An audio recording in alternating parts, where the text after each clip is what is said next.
एक धनी व्यक्ति की कहानी। एक धनी व्यक्ति के दो पुत्र थे। एक बड़ा आज्ञाकारी था और परिश्रमी था। छोटा विलासी था। एक दिन छोटा पुत्र अपने पिता के पास गया और उससे अपने हिस्से की संपत्ति की मांग की। पिता ने उसे उसकी संपत्ति का हिस्सा दे दिया।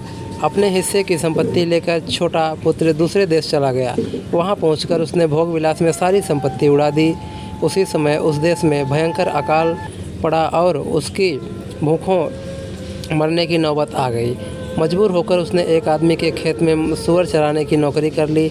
वह दिन भर खेत में सूअर चराता और सूअर को खाने को जो फलियां मिलती उसे खाकर ही अपना पेट भरने की चेष्टा करता।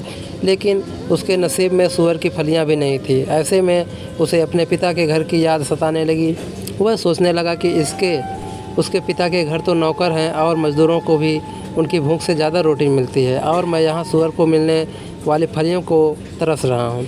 उसने फैसला किया कि वह अपने पिता के घर लौट जाएगा और उनसे गिड़गिड़ाते हुए क्षमा याचना करेगा। मेरे पिता, मैंने आपके विरुद्ध स्वर्ग में विराजमान परमात्मा के विरुद्ध अपराध किया है, जो अपने विलास के लिए आपको त्याग दिया। मुझे अपना मजदूर बनाकर रख लीजिए, क्योंकि अब मैं आपका पुत्र कहलाने के योग्य नहीं रहा।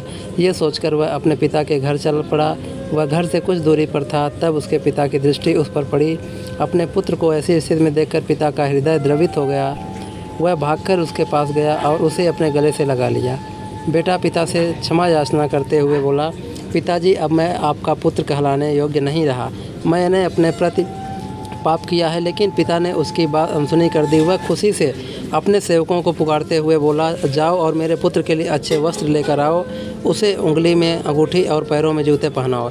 एक मोटा बछड़ा मारो और आनंद मानने की तैयारी करो। मेरा बेटा मर गया था, लेकिन वह फिर जी उठा है। वह खो गया था, लेकिन फिर मिल गया है। घर में सब मिलकर गाने बजाने और आनंद मनाने लगे। उस समय बड़ा पुत्र खेत में काम कर रहा था। जब वह खेत से लौटने लगा और घर के निकट पहुंचा तो नाचने और गाने बजाने की आवाज़ सुनकर एक नौकर से इस बारे में पूछा। नौकर ने बताया कि आपका भाई परदेश से भला चंगा लौट आया है, इसलिए आपके पिता ने एक मोटा बछड़ा मारा और सब मिलकर आनंद मना रहे हैं। बड़ा पुत्र क्रोधित हो गया और वहीं से लौटने लगा। तब पिता उसके पास आया और उसने मानने लगा। बड़े पुत्र ने शिकायत करते हुए कहा, मैं सदा आपके साथ रहा, आपकी हर आज्ञा का पालन किया, लेकिन आपने कभी मेरे लिए बकरी का बच्चा तक नहीं मारा और उसके लिए जो आपको छोड़कर चला गया और अपनी सारी संपत्ति भोग विलास में उड़ा दी, उसके लिए एक मोटा बछड़ा मारा। तब पिता ने कहा, पुत्र, तुम तो सदा मेरे साथ थे, मेरा सब कुछ तुम्हारा है, लेकिन तुम्हारा छोटा भाई राह भटक कर मुझसे दूर चला गया था। वह सही राह पर आ गया है, मैं इसका आनंद मना रहा हूँ।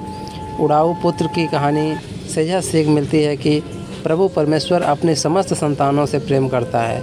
जो राह भटक गए थे और पश्चाताप कर वापस प्रभु की शरण में आ गए हैं, प्रभु उन्हें पुनः स्वीकार करता है और उनके लौटने पर प्रसन्न होता है। वह उनके लिए आनंदपूर्ण जीवन प्रदान करता है। इसलिए भटके हुए भाई बहन पश्चाताप कर पुनः ईश्वर की शरण में लौट आएँ और उनके प्रेम के भागी बनकर आनंदपूर्ण जीवन बिताएँ। दोस्तों, ये स्टोरी आपको कैसी लगी? अच्छी लगी तो वीडियो को लाइक करें, चैनल को